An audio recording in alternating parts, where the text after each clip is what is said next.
Video content has been made available for information and educational purpose only. Unidirectional trade strategy is a copyright content of IFMC. Channel की सभी update पाने के लिए subscribe करें और press करें bell icon. आज का एपिसोड शुरू करने से पहले एक चीज और मैं आपके साथ डिस्कस करूंगा, इंडिया विक्स। इंडिया विक्स के ऊपर मैंने आपको लास्ट एपिसोड में बताया था कि इंडिया विक्स क्या है। इंडिया विक्स को मैं और थोड़ा सा एलेबोरेट करने जा रहा हूं क्योंकि बहुत सारे इसके ऊपर भी मेरे पास व्यूज आए थे। इंडिया विक्स को हम कैसे ऑप्शन ट्रेडिंग में यूज कर सकते हैं, इंडिया विक्स को और थोड़ा गहराई से समझने की कोशिश करते हैं। दोस्तों, मैंने पहले भी बताया, इंडिया विक्स एक इंडेक्स है जो हमारे सेंटिमेंट्स को, मार्केट के सेंटिमेंट्स को नापता है। बेसिकली ये एक इंडेक्स एनएसई ने बनाया हुआ है मार्केट में फियर को नापने के लिए। मार्केट के अंदर क्या है? फियर ही है। हर आदमी फियर में है। जो नुकसान कर रहा है वो भी फियरफुल है और जो प्रॉफिट कर रहा है वो भी फियरफुल है। बस फर्क इतना है कि जो प्रॉफिट कर रहा है वो फियरफुल इसलिए है कि उसके प्रॉफिट्स कम ना हो जाएं, और जो नुकसान कर रहा है उसका फियर इसलिए है कि मेरे नुकसान बढ़ ना जाएं। लेकिन दोनों में एक फ़र्क है, दोनों के फियर में एक फ़र्क है कि जो नुकसान वाला काम है, यानी कि जब मार्केट गिरना शुरू होती है, वो फियर ज़्यादा पैनिक क्रिएट करता है बशर्ते कि जब मार्केट बढ़ रहा होता है। तो बेसिकली इंडिया विक्स हमारे फियर को नापता है, मार्केट के सेंटिमेंट्स को नापता है। अगर इंडिया विक्स बढ़ रहा है इसका मतलब ये हुआ कि मार्केट में घबराहट बढ़ रही है, नेगेटिविटी की घबराहट बढ़ रही है, यानी कि मार्केट अब नीचे जा रहा है। तो इसीलिए हम देखते हैं जब इंडिया विक्स ऊपर जाता है तो मार्केट नीचे आती है। लेकिन इसका मतलब ये भी नहीं है कि अगर इंडिया विक्स बढ़ रहा है तो क्या मार्केट बढ़ नहीं सकती। हाँ, जब इंडिया विक्स थोड़ा ऊपर कई बार होता है तो इसका मतलब ये ज़रूर है कि मार्केट के अंदर घबराहट है।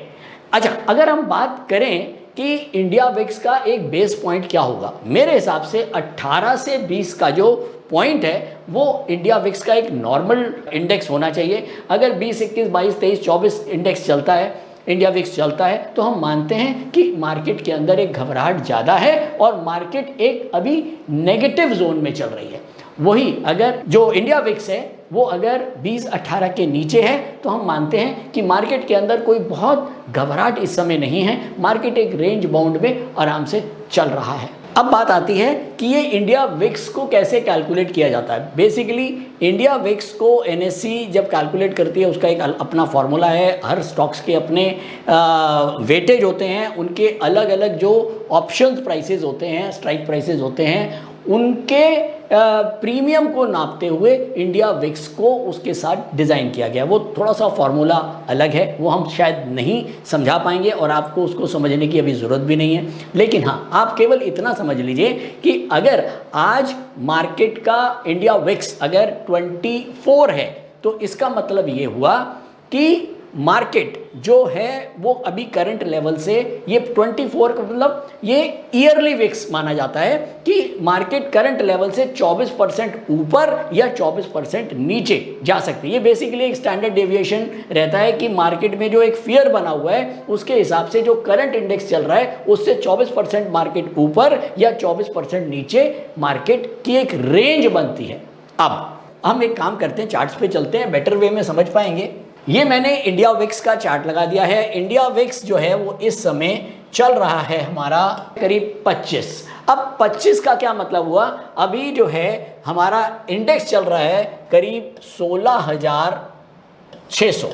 अब 16,600 का मतलब ये हो गया कि अगर इंडिया विक्स 25 है तो ये इंटू 25% प्लस कितना हो गया, 16,600 का करीब 20,750 इसका ऊपर का रेंज हो गया, और 16,600 इंटू 25% लेस 12,450, यानी कि 12,450 इसकी नीचे की रेंज हो गई। अगर अभी 16,600 का इंडेक्स चल रहा है और विक्स 25 है तो इसका मतलब 25% मार्केट यानी कि 20,750 ऊपर और नीचे 12,450। ये हमारी एक रेंज बन गई है पूरे साल की। पूरे साल में मार्केट की ये रेंज है। ये इंडिया विक्स बताता है। तो अब पहले तो इस बात को समझ लीजिए, क्या ये सही है? ये सही नहीं है। हम इस रेंज को सही नहीं मान सकते, क्योंकि इसके पीछे बड़ी मिथ होती है, बड़ा कंफ्यूजन होता है। शायद ये मुझे इसीलिए बताना पड़ रहा है। मिथ ये हो जाती है कि क्योंकि हाँ, मैं मानता हूं ये रेंज जब हो जाएगी अगर पूरे साल जो विक्स है वो 25 रहता है। लेकिन आपको पता है कभी ये विक्स 25 हो रहा है, कभी ये विक्स 20 हो जाता है, कभी ये विक्स 15 भी हो जाता है। तो अगर ये विक्स 15 हो जाएगा तो 16,600 इंटू 15%, 16,600 इंटू 15% प्लस, ये अब हायर रेंज बना इसका 19,000 ऊपर का, और नीचे का जो 15% अगर इसमें से कम कर दूं मैं तो 16,600 इंटू 15% लेस 14,100, ये हमारी ये रेंज बनी। तो अब ये चेंज हो गया।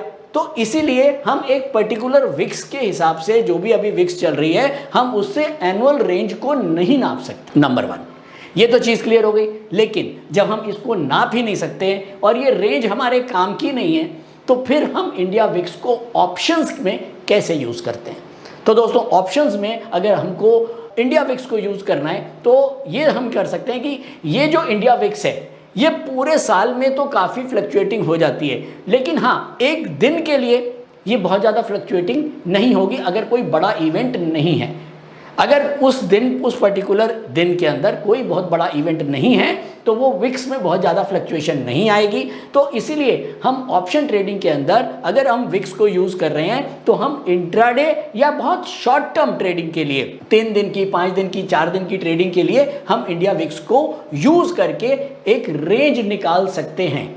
अब बात आती है कि इंडिया विक्स और ऑप्शन चेन, बेसिकली मैंने आपको पहले भी बताया था, ऑप्शन चेन और इंडिया विक्स ऑलमोस्ट एक जैसे ही हैं, जो हमको मार्केट का एक व्यू बनाने में हेल्प करते हैं। ऑप्शन चेन क्या करती है? ऑप्शन चेन के अंदर हम डिफरेंट स्ट्राइक प्राइसेस के ऊपर कितना ओपन इंटरेस्ट है उसको देख के ये आइडिया लगाते हैं कि मार्केट की क्या रेंज बनी है। और ऐसे ही हम अगर इंडिया विक्स के थ्रू अगर हम एक महीने की रेंज निकालें, अगर हमको पता है कि एक फ्यूचर्स जो है वो फ्यूचर कॉन्ट्रैक्ट जो है वो 1 मंथ के होते हैं और 1 वीक के होते हैं, इसके अलावा कुछ लोग इंट्राडे ट्रेडिंग भी करते हैं, तो हम एक दिन की रेंज निकाल सकते हैं, हम 1 वीक की रेंज निकाल सकते हैं और हम 1 मंथ की भी रेंज निकाल सकते हैं। अब बात आती है कैसे।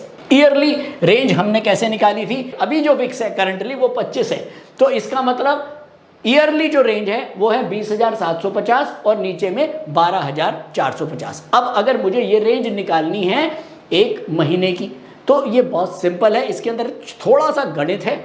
वो गणित क्या है कि जो भी पूरे साल है, पूरे साल के अंदर 12 महीने होते हैं, तो आपको अभी हमने 1 साल की जो विक्स है वो 25 है, तो 12 महीने में को अगर हम 12 महीने का एक स्क्वायर रूट निकाल लेते हैं, यानी कि हम स्क्वायर रूट ऑफ 12 निकाल लेते हैं, 12 का स्क्वायर रूट, तो 3.46। एक काम करता हूं, मैं यहीं दिखा देता हूं, कई लोगों को समझ नहीं आएगा।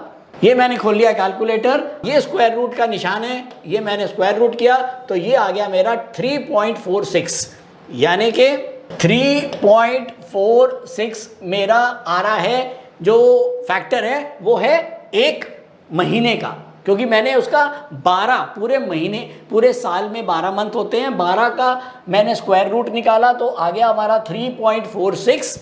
और ऐसे ही अगर मुझे एक दिन का निकालना है तो मुझे पता है 1 साल के अंदर होते हैं 365 दिन, तो मैं क्या करूँगा, अब मैं 365 दिन का स्क्वायर रूट निकाल लेता हूँ। 365 का स्क्वायर रूट, ये आ गया मेरा 19, ये आ गया मेरा 19.1 मान लो, 19 कर लो, तो ये है हमारा 1 डे का। और 3.46 क्या था हमारा? पूरे मंथ का था, यानी कि 1 मंथ का। और ऐसे ही हम वीक का निकाल सकते हैं। वीक में क्या, 1 साल के अंदर 52 हफ्ते होते हैं, तो अब हम 52 का स्क्वायर रूट हमारा आया 7.2, यानी कि 7.2 हमारा बनेगा 1 वीक का। तो ये मैंने 3 फैक्टर निकाल लिए, एक मैंने मंथ का फैक्टर निकाल लिया, एक मैंने दिन का फैक्टर निकाल लिया और एक मैंने वीक का फैक्टर निकाल लिया।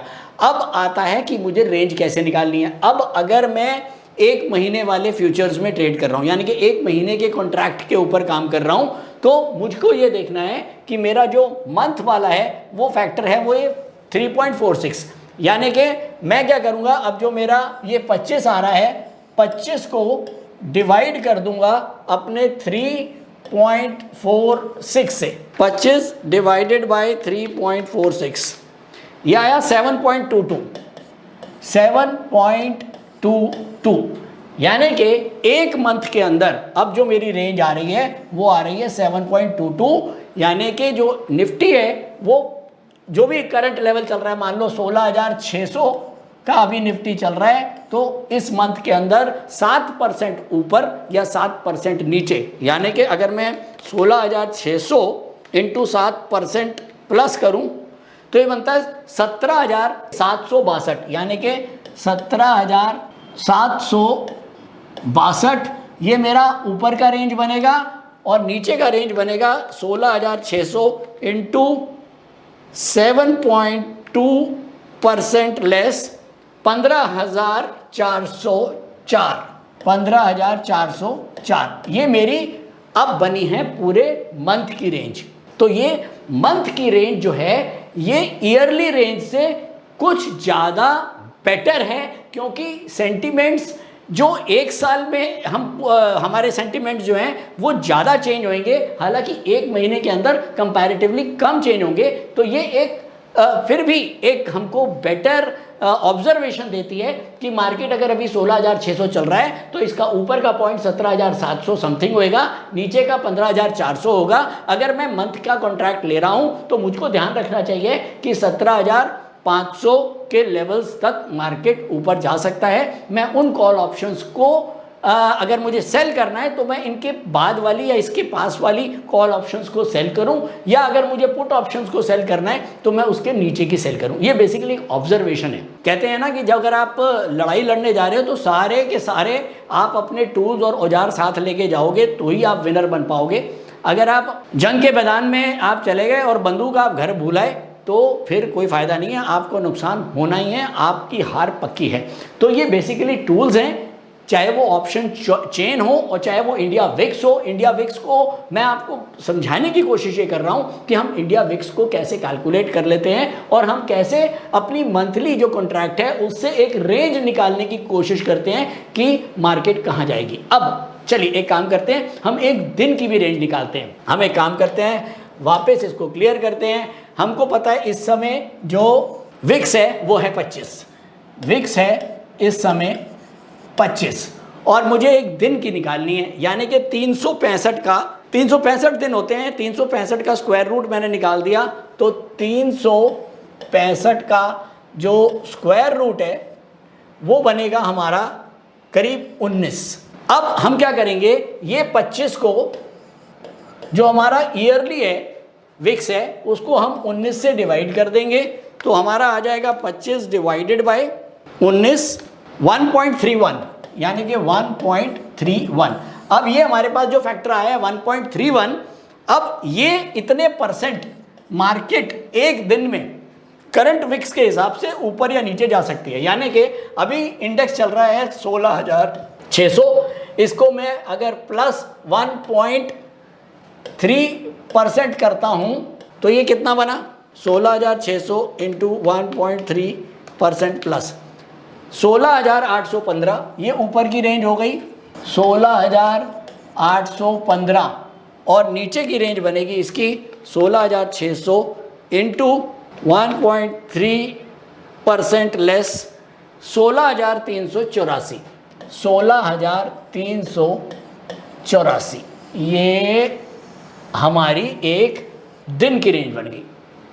तो बेसिकली हमको ये पता है कि मार्केट इस समय इतना वॉलेटाइल है कि एक ही दिन में मार्केट अगर 16,600 चल रहा है तो करीब 16,600 मान लो यहाँ चल रहा है, ये 16,600 हमारा करंट चल रहा है और मार्केट जो है करीब 200 पॉइंट ऊपर एक दिन में या करीब 200 पॉइंट नीचे मार्केट की रेंज है। तो अगर मुझको ऑप्शंस में ट्रेड करना है तो एटलीस्ट मैं और दिन की ऑप्शन में अगर मैं इंट्राडे कर रहा हूं तो मुझे यह ध्यान रखना चाहिए कि इस समय विक्स इतना पावरफुल है कि एक ही दिन में मार्केट को ऊपर 200 और नीचे 200 ले जाने की ताकत रखता है। तो बेसिकली ये एक अंडरस्टैंडिंग है आपको समझने के लिए कि विक्स की क्या इंपॉर्टेंस है ऑप्शंस ट्रेडिंग में। तो finally in nutshell India VIX हमको मार्केट की रेंज को निकालने में हेल्प करता है, लेकिन ये ध्यान रखें कि ये जो रेंज है आप short term trade, intraday trade या मैक्सिमम टू मैक्सिमम आप 30 दिन का जो कॉन्ट्रैक्ट है या जो 30 दिन का जो इंटरवल है आप वहाँ तक इसको आप यूज़ कर सकते हैं। हालांकि इंट्राडे के अंदर ये और ज़्यादा प्रिसाइज होएगा, वीक में थोड़ा कम प्रिसाइज होएगा और मंथ में और कम प्रिसाइज होएगा और ईयरली में बहुत कम प्रिसाइज होगा। तो बेसिकली ये चीज़ें अंडरस्टैंडिंग की हैं। जैसे हमने ऑप्शंस के द्वारा एक रेंज मार्केट में रेंज को निकालना सीखा था, ऐसे ही इंडिया विक्स से हम एक मार्केट की रेंज को निकालने की कोशिश करते हैं। समझिए कि ये हमको व्यू नहीं बताता है, व्यू आपको आपकी अपनी जो एक स्ट्रैटेजी है यूडीटीएस, व्यू आपको उसी से ही बनाना है और व्यू उसी से बनेगा। या आप कोई भी टेक्निकल टूल यूज करते हैं, व्यू आप उससे बनाएं। ये एक एडिशनल टूल्स हैं, चाहे ऑप्शंस हो, ऑप्शंस चेंज हो या इंडिया विक्स हो, इसको आप एडिशनल टूल की तरह यूज कर सकते हैं। तो थैंक यू। उम्मीद करता हूं आज इंडिया विक्स के बारे में आपको क्लैरिटी आ गई होगी और आज जो इंडिया विक्स की इतनी बात होती है अब आप इसको बहुत आसानी से समझ पाएंगे कि इंडिया विक्स अगर बढ़ रहा है तो क्या है, इंडिया विक्स अगर ज़्यादा बढ़ रहा है तो इसका मतलब मार्केट में घबराहट ज़्यादा है। और घबराहट कब होती है? जब लोगों को नुकसान हो रहा होता है, और जब नुकसान हो रहा होता है तो इसका मतलब मार्केट नीचे आ रही होती है। बहुत सिंपल। स्टॉक ट्रेडिंग के दौरान मुझे क्या खरीदना चाहिए और मुझे क्या बेचना चाहिए, मुझे कब खरीदना चाहिए और मुझे कब बेचना चाहिए, ये सवाल आपको परेशान करते हैं। तो चलिए सिंप्लीफाई करते हैं स्टॉक ट्रेडिंग को और निकालना सीखते हैं वो एक्यूरेट पॉइंट्स जहां हमें स्टॉक को बाय या सेल करना है। मेरे यानी मनीष तनेजा के साथ आईएफएमसी की यूडीटीएस स्ट्रैटेजीज से। यूडीटीएस यानी यूनिडायरेक्शनल ट्रेड स्ट्रैटेजीज जो है हर स्टॉक ट्रेडर की पहली पसंद, जो बनाती है स्टॉक ट्रेडिंग को सिंपल, एक्यूरेट और स्ट्रेस फ्री। यूडीटीएस स्ट्रैटेजीज सभी इंटरवल्स पे काम करती है, चाहे वो इंट्राडे हो, पोजिशनल हो या लॉन्ग पोजिशनल हो। मेरे 26 सालों के एक्सपीरियंस और एक्सपर्टीज का निचोड़ है यूडीटीएस। आईएफएमसी की लोकप्रियता का राज है उसकी copyright strategies and IFMC is unchallenged leader in stock market education. IFMC is now a school of 10 million learners, awarded twice by Delhi City Icon Awards. So let's begin UDTS online course by IFMC.